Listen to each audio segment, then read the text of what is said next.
Hey guys, it's Tuesday. And you know what that means. I'm Alex. And I'm Amber. And this is another episode of True Crime and Chill.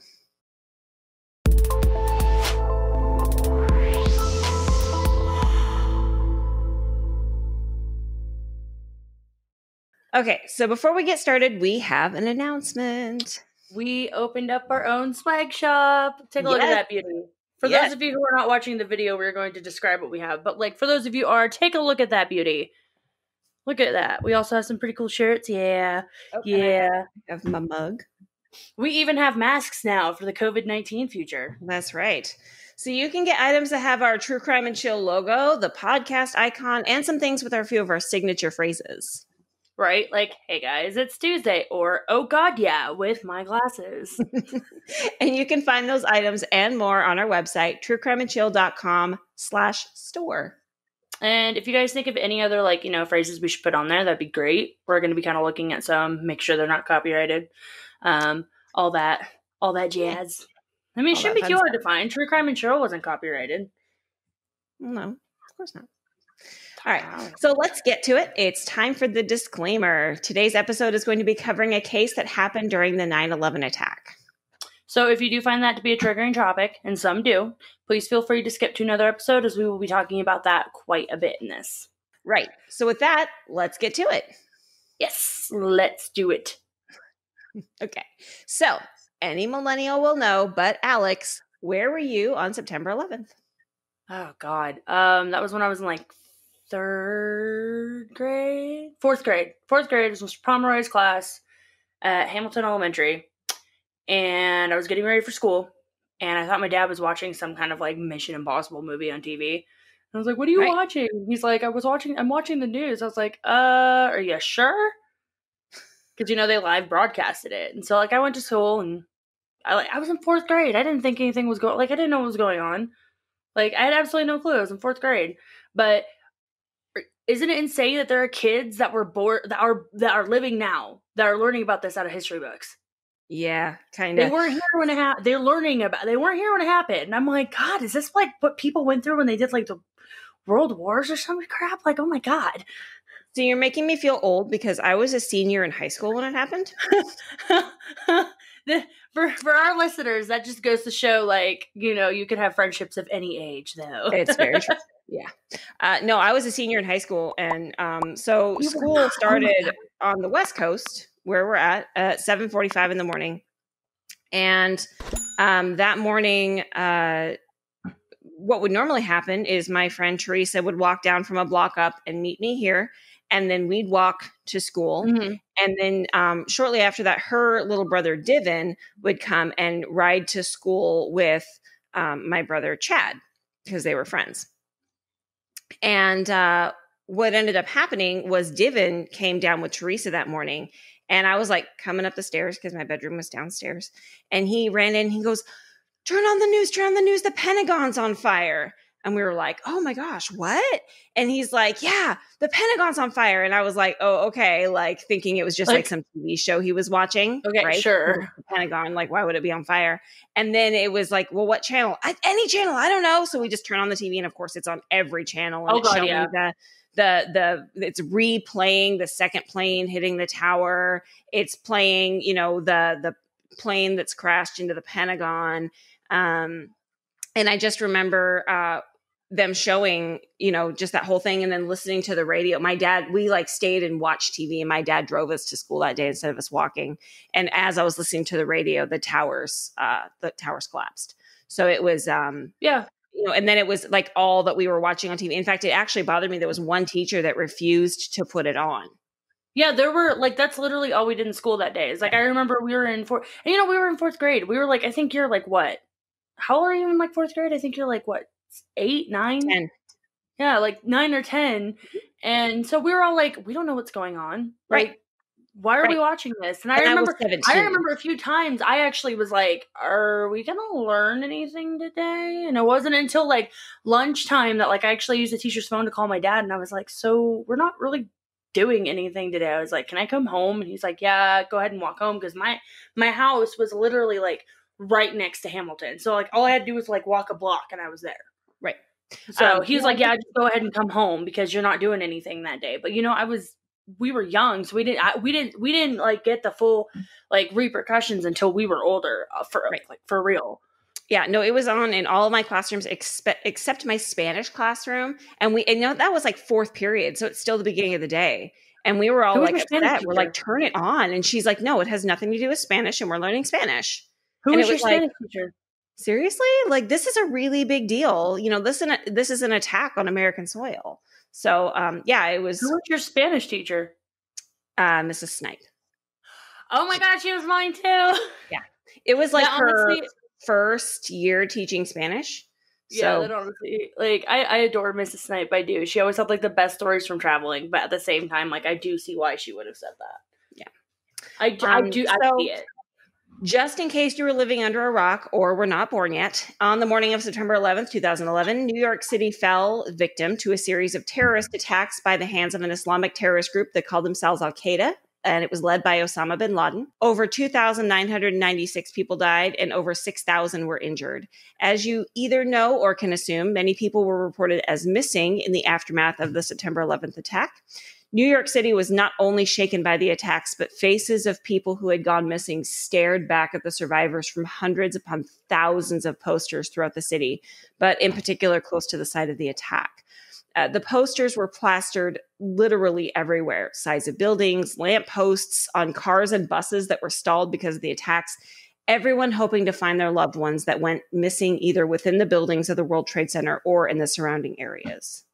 Honestly, the damage really did take a large toll on the city because a lot of ash and debris filled hundreds of square miles in every direction. Like I remember like months Yep. after the attacks, they would show like footage of New York, and like one of my friends actually, one of my Tumblr friends and stuff, and had actually lived in New York around the time of the attacks and stuff. Mm-hmm. And she was about 16 and everything, and she's like, like we used to drive that way all the time to get to where we were going and stuff. And she's like, we lived on the other side of the bridge, and she's like, literally, like from my house, like you could see just like all the damage. She's like, it took months to be able to get things to even somewhat back to normal over there, including like all the businesses that were close to the Trade Center, because it was insane. It was absolutely insane. Yeah. It was like, it looks like snow, but it's ash. Yeah. And it's just, yeah. So, one of the thousands of people canvassing the city for a missing loved one was Ron Lieberman. His wife of Indian descent, Sneha Phillip, a 31-year-old physician, was missing. She had last been seen in the vicinity of the World Trade Center on September 10th, 2001, roughly 14 hours before the first tower's tragic collapse. While she may have been caught in the disaster, she may also have succumbed to foul play. I imagine that it was probably a difficult situation because of the confusion of the attacks. Exactly. So let's start with the beginning of the story. Ron and Sneha were married 1 year beforehand, and Ron describes their relationship as, quote, inseparable since the day we met. The newlyweds shared an apartment in Battery Park City, only 4 blocks from the World Trade Center. And at 11:15 a.m. on September 10th, Ron left for his shift as an emergency room intern at Jacobi Medical Center, which is in the Bronx. And Sneha was also an internal medicine intern and had the next 3 days off. Ron said in his Unsolved Mysteries report that morning he kissed her, told her he loved her, and left for work. Then he realized he left his keys at home, so he went back, and he was fortunate enough to kiss her one more time, and he left. He said that is the last time that he ever saw her. Around 2 p.m., Sneha spoke to her mother over Facebook Messenger off and on until 4 p.m., mentioning that she had planned to go visit the Windows of the World restaurant in the North Tower on the World Trade Center the next day. That's where a friend was going to be married the next spring. And then she signed off around 4 p.m. to do some errands. Right, because, this is 2001. Smartphones weren't really a thing, and Facebook Messenger was only available on a computer. Right. So when you were on, you were on. And this was actually, like, Facebook was still a new thing by now, wasn't it? Yeah. MySpace was still very much the thing, and Facebook was really only for people who had college accounts. Yeah, like they wouldn't let you sign up unless you had a college account. I remember that. They started, I think it was right around that time, they started opening it up to more people, though, or just people who had gone to college in general. Like if you could say, I went to this college, you were able to get a Facebook account. So, yeah.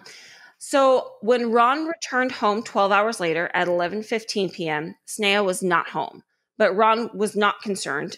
Ron states that because his schedule was so crazy, she would often not always feel comfortable staying at home by herself.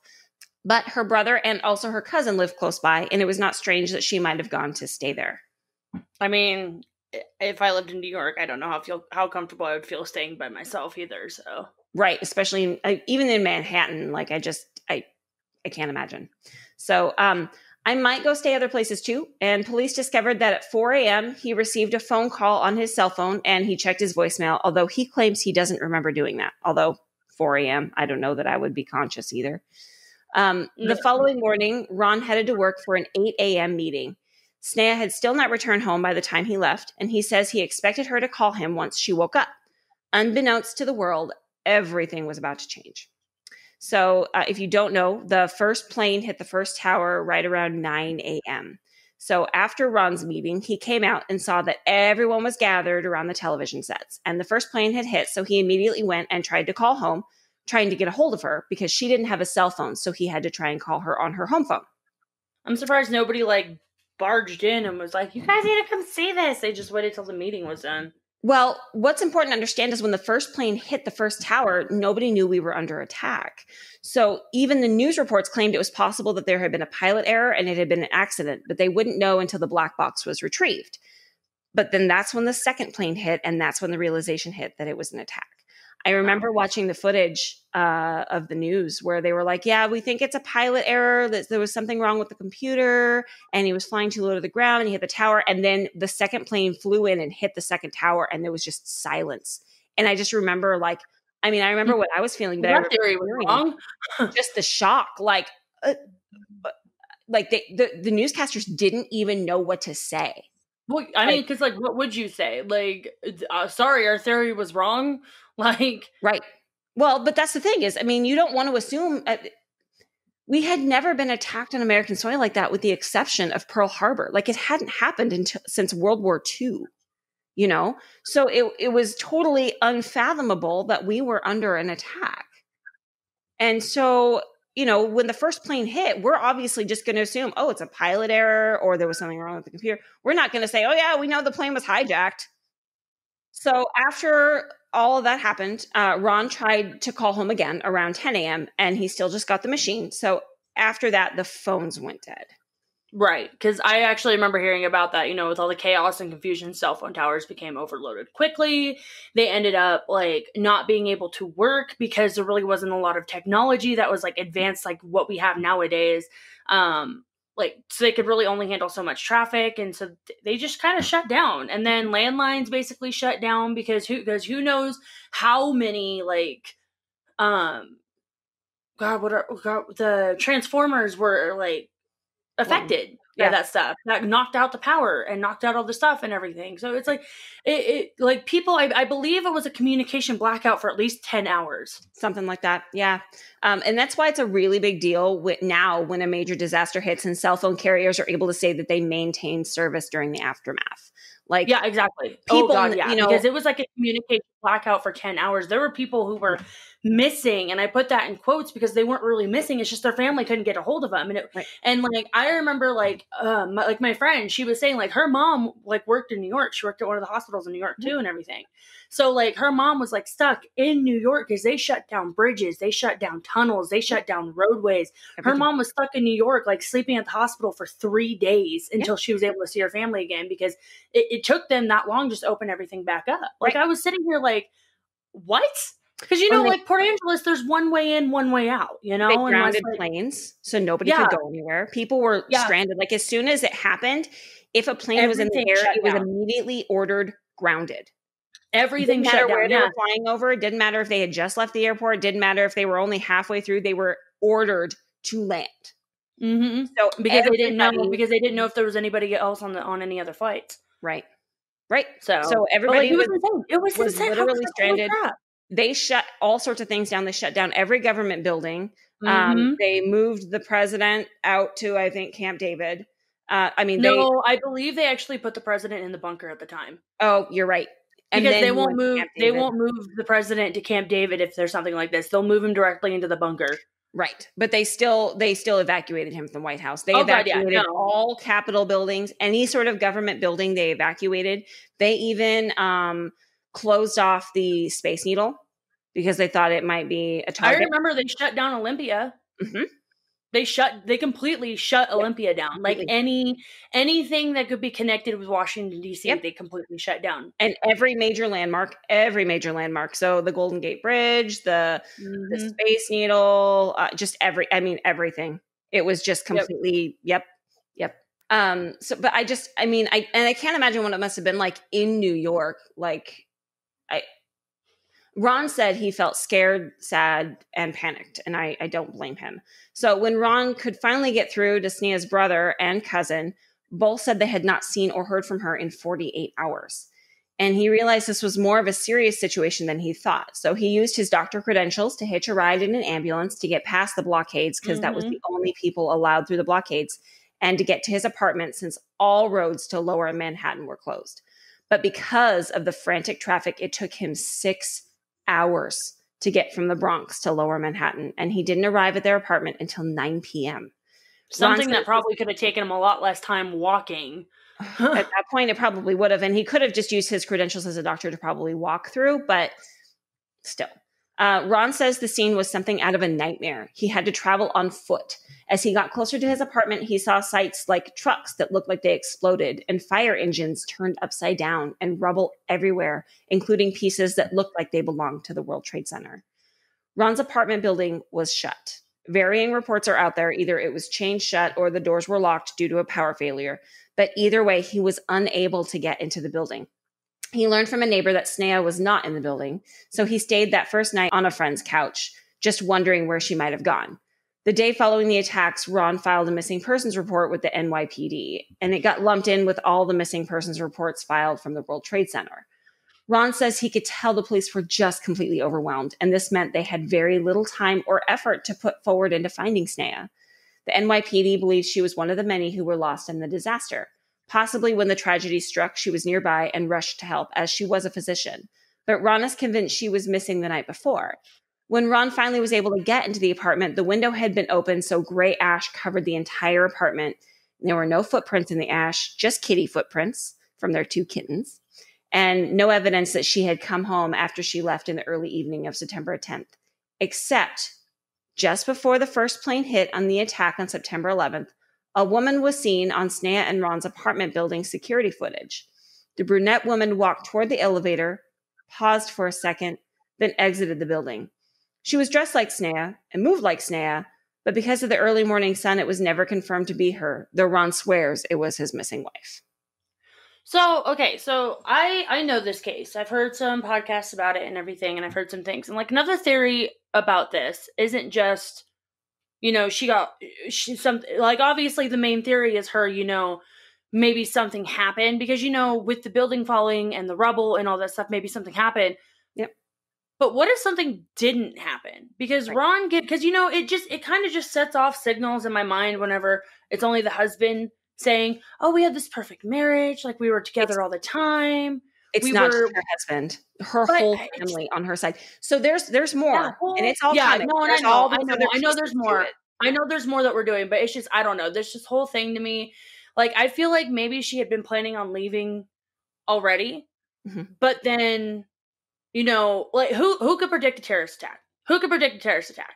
This would be like the perfect time to like literally just vanish and redo your entire life. I mean, I guess it depends on whether or not you subscribe to the conspiracy theory about September 11th, about it being the government that planned it.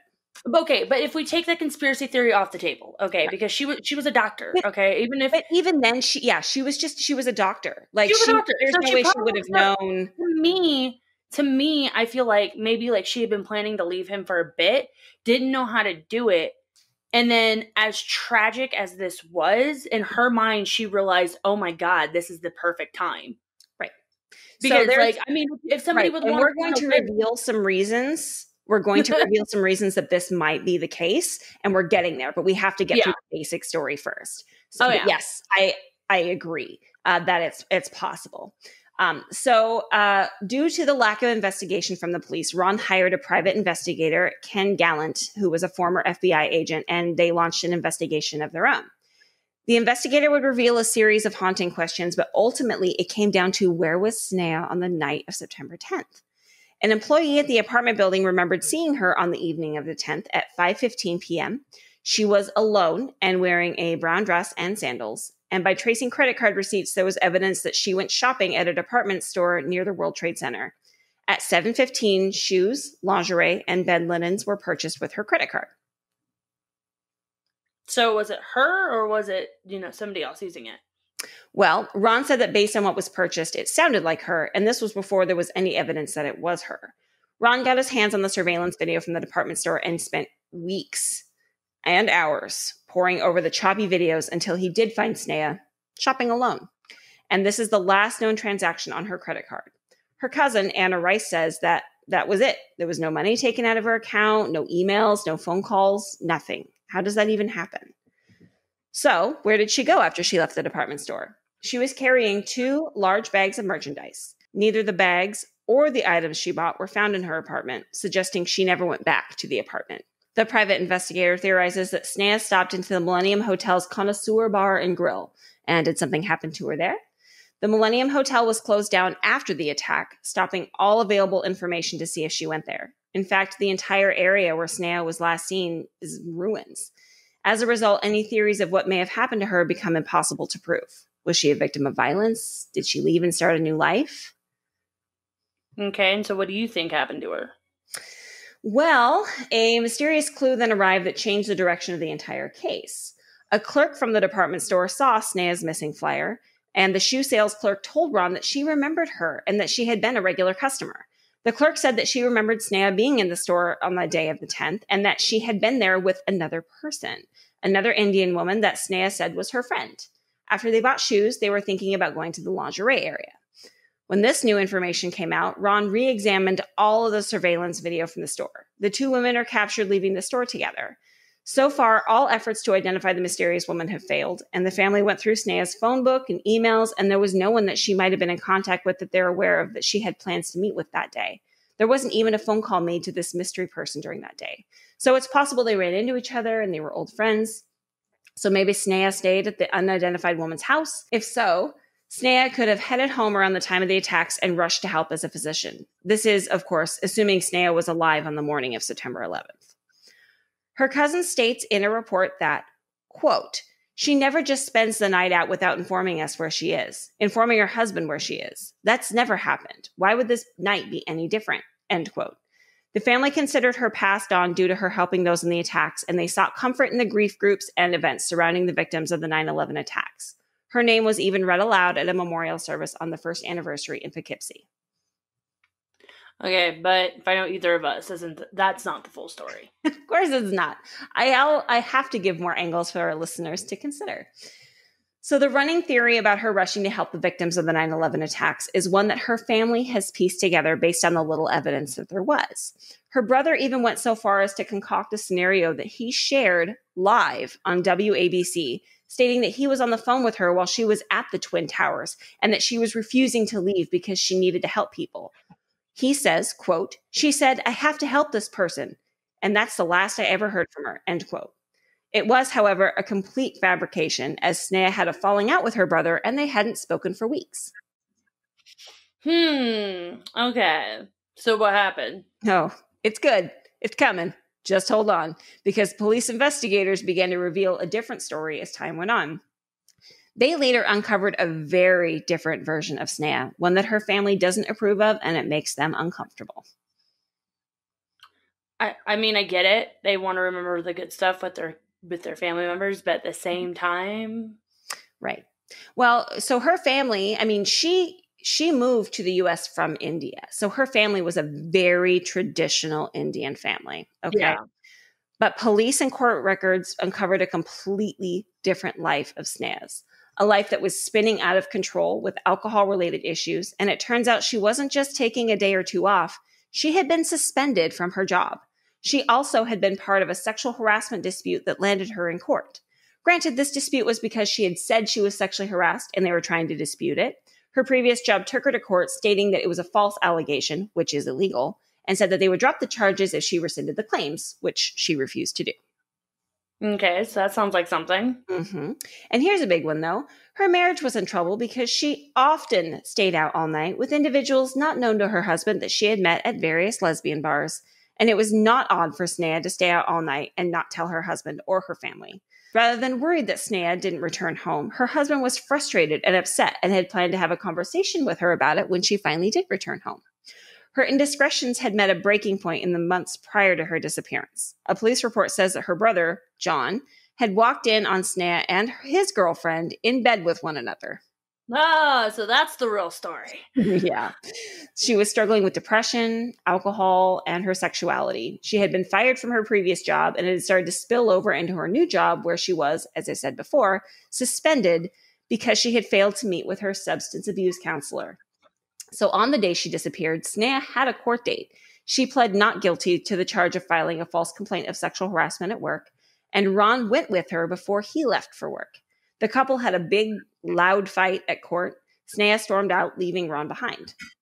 Sneha's family firmly denies these accusations, claiming that she was fired due to reporting racial and sexual bias at the hospital. They claim she had no alcoholism issues and just frequently went to gay bars to avoid being put in another sexual assault situation.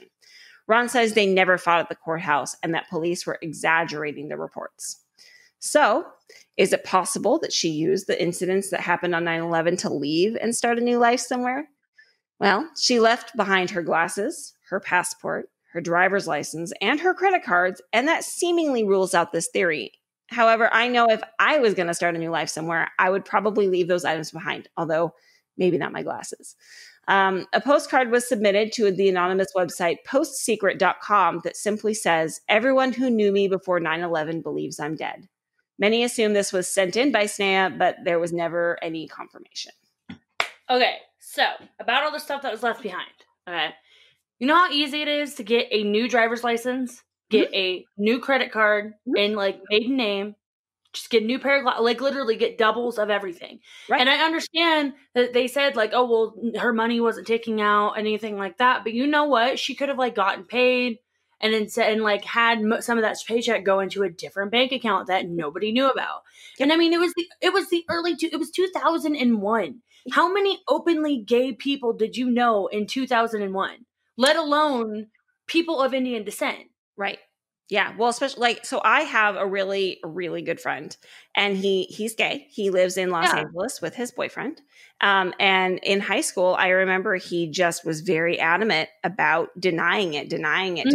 And we all knew because we were just like, dude, you never talk about girls. You always just hang out with us. You never want to go hang out with any other bros. Yeah. Like, I had a few friends like that. One of my good friends was they lived in Silverdale actually, and everything. And so they didn't come out until they were like 25 and everything. And I mean, and she was a female and stuff. So I mean, it's a little bit easier for girls, I think, because we're not tied down by like the masculinity issue that we have in America. So I mean, I'm not saying it's easier, but I am saying like between men and women, it is a little bit easier to come to terms with your sexuality. Yeah. But then there was also a guy that I went to school with who is very much proud and very much out and everything and very proud of who he is now. But I remember I went to school with him and I think it was like 11th grade, his 11th grade year, my senior year or whatever, he finally came out.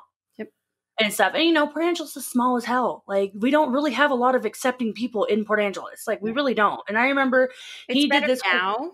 But yeah, but like I remember he did this whole performance. It was my senior year. It was a talent show, and he did this whole performance. And I remember like the principal was pissed, and I'm sitting here like, why? He wasn't vulgar. He wasn't nude. He wasn't. He was literally. He did a drag show. He did a drag show at our talent show.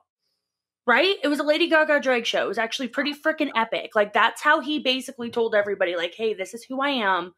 Like, take it or leave it. And I remember the rants and raves in the local paper the next week were just fucking terrible. I was like, how you guys are talking about a child right now? Really?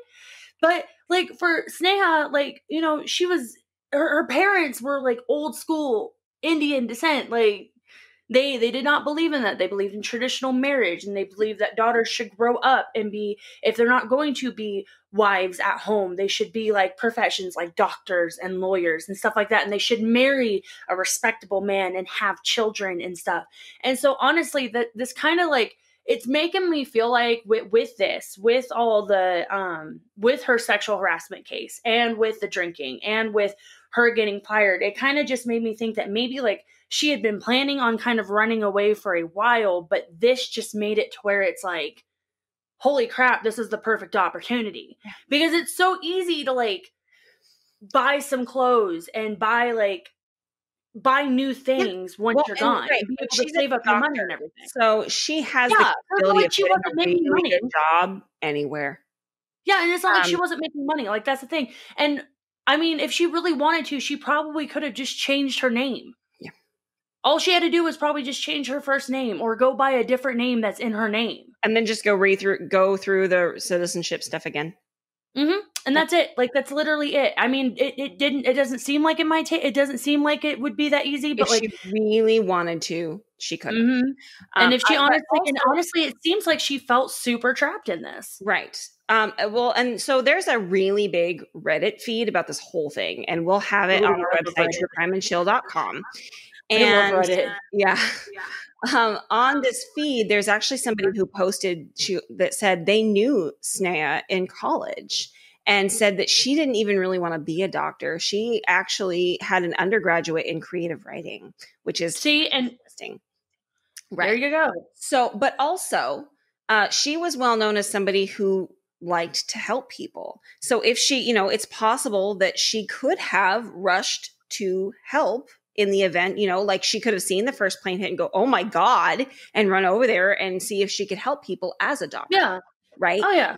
So I really see either side of this, but I also possibly see, and we'll get to more of this too, but I also possibly see that maybe she met somebody dangerous out on the night of the 10th. Like maybe she was out at a bar and somebody drugged her. I mean, it is New York, right? Yeah. So it's so up in the air. But there was a really interesting post on Reddit. It was Pansapio, and he said something that really resonated with me.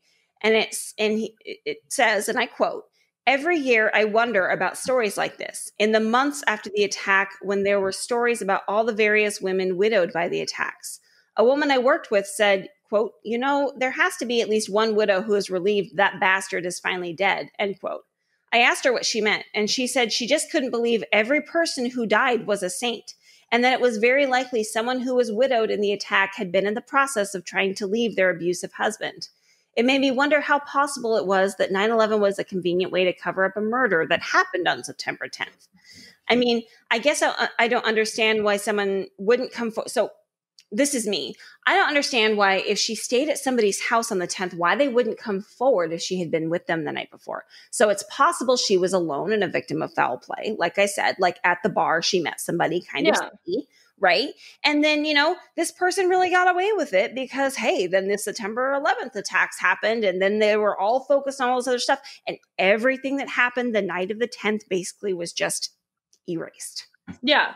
Or like her husband could have done something too, because I mean, yeah, he was at the hospital, but how many times are doctors kind of just not there without anybody seeing the Bronx? I'm sorry. I really feel that an emergency room intern in the Bronx is going to stay busy their entire shift. I don't know. Like, I don't know. And here, I just feel like, I don't know. He has just rubbed me the wrong way since the moment that I read about this case, and I don't know why. And I don't know. I think it's mainly just because of like him going, "Oh yeah, we had the perfect marriage and all this stuff," and I'm like, "But her family is doing the same." Let me tell you, I know better than anybody. The way you portray stuff is not exactly how it goes. Right. I know better than anyone. Right. So, and they were only married a year. Right? Yeah. They still were still in the honeymoon stage. Into the nitty gritty. Like that usually happens after your second year, right? Anybody who's seen Sex in the City 2 knows. And it's true. That thing is not true. The terrible twos are really a thing. Like that second year and that third year can get rough. Okay. So, and I mean, you're married. Well, you were married. Right? You've been in that position. And I've had boyfriends I've lived with, and usually right around the time we hit year 2 is where it starts to get really real. And that's when you start to figure out whether or not it's going to work. Yeah. So, he honestly, God, I can't believe I'm going to say this and it's going to go on the internet, but he seems a little weak-willed to me. Like, I don't know that he has, like, he doesn't seem like the kind of person who has that capability of really going that far.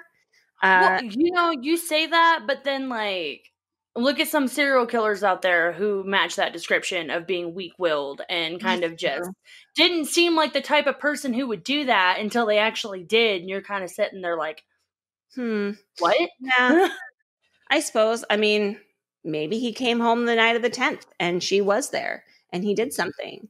And then, or a fight got out of hand or something. Right.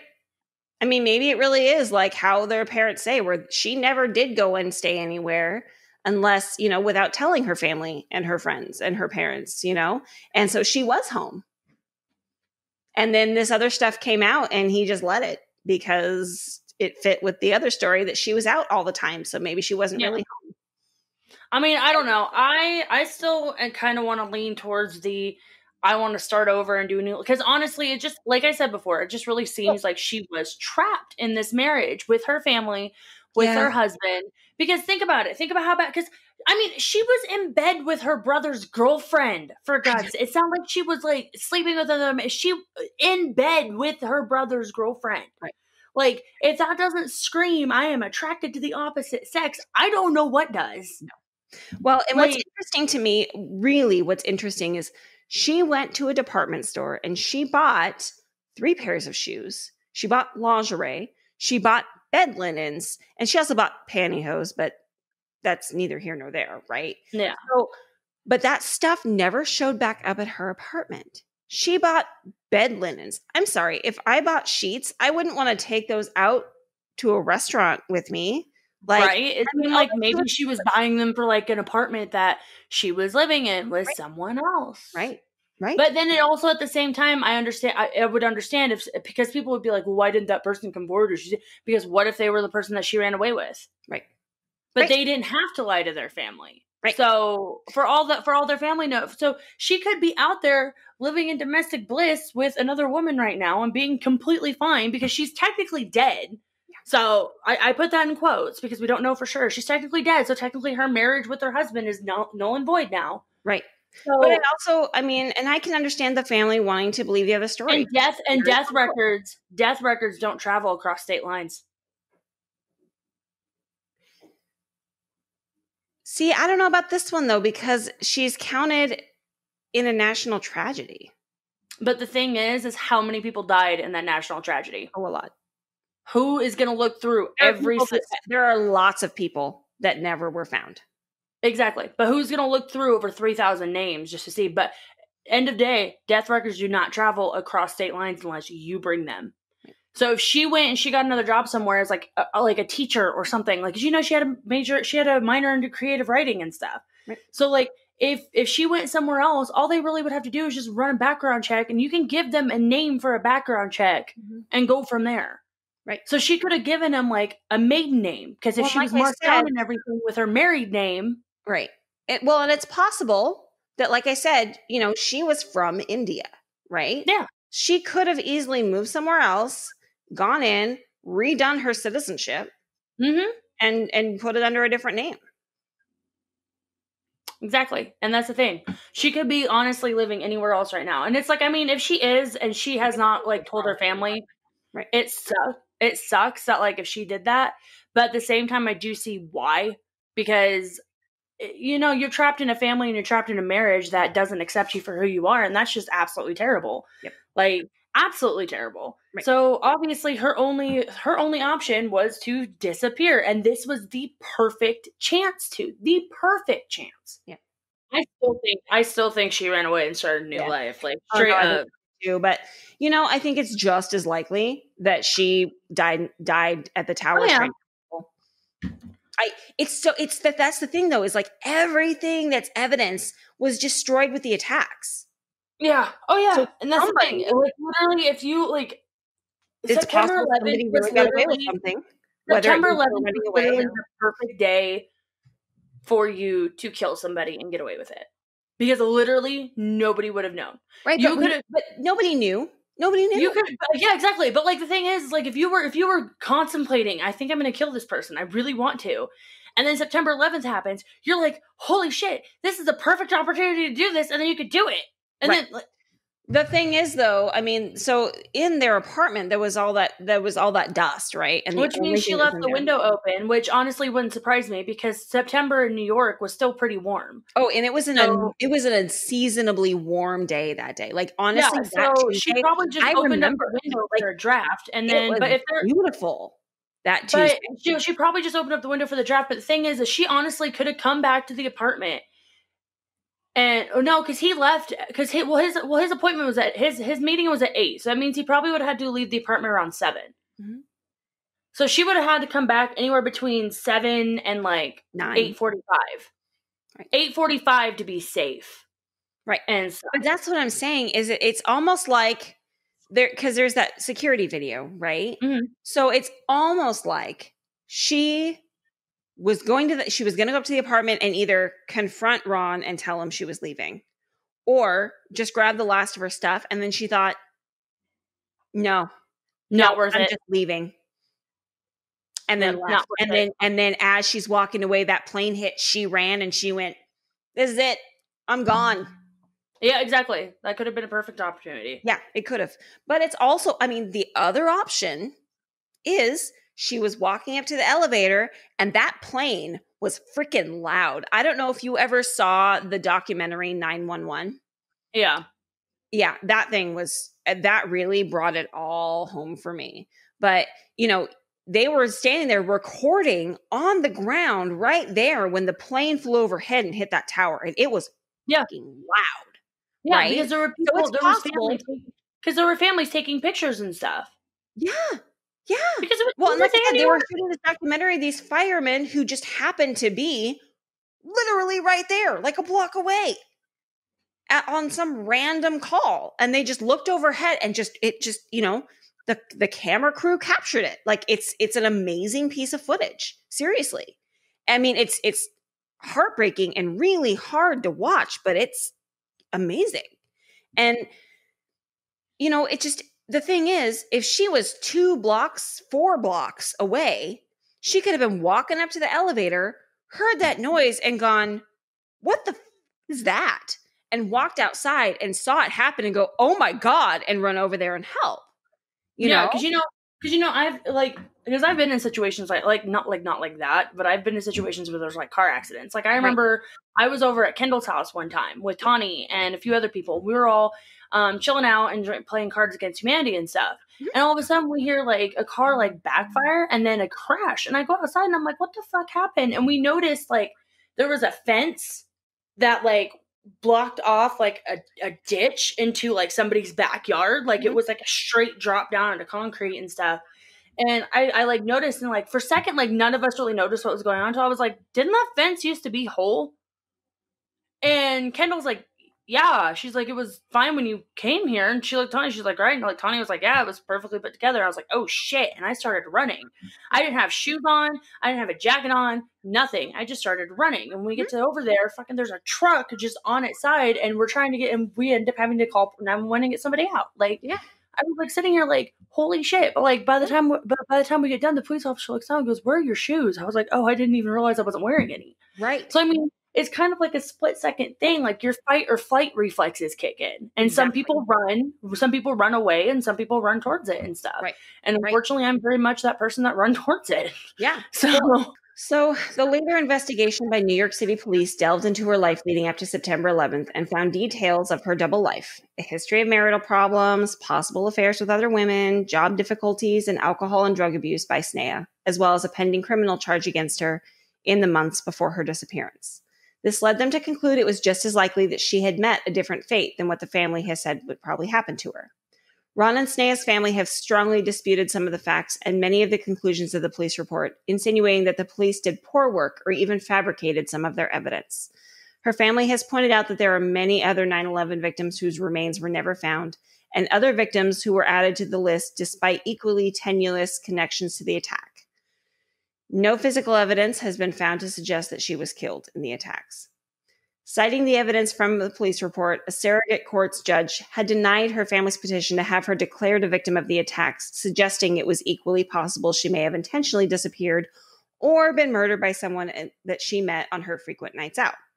However, on January 31st, 2008, a New York State appeals court overturned a lower court ruling and declared that she had been a victim of the attacks, officially making her the 2,751st victim of the Twin Towers collapse. But is that really what happened to Sneha and Phillips? What do you think? Thank you for listening to True Crime and Chill. For more information, including case notes, photos, and sources, please visit our website at truecrimeandchill.com. You can also stay connected with us on social media. You can find us on Facebook, Twitter, and YouTube. Look for new episodes from us each week on Tuesday.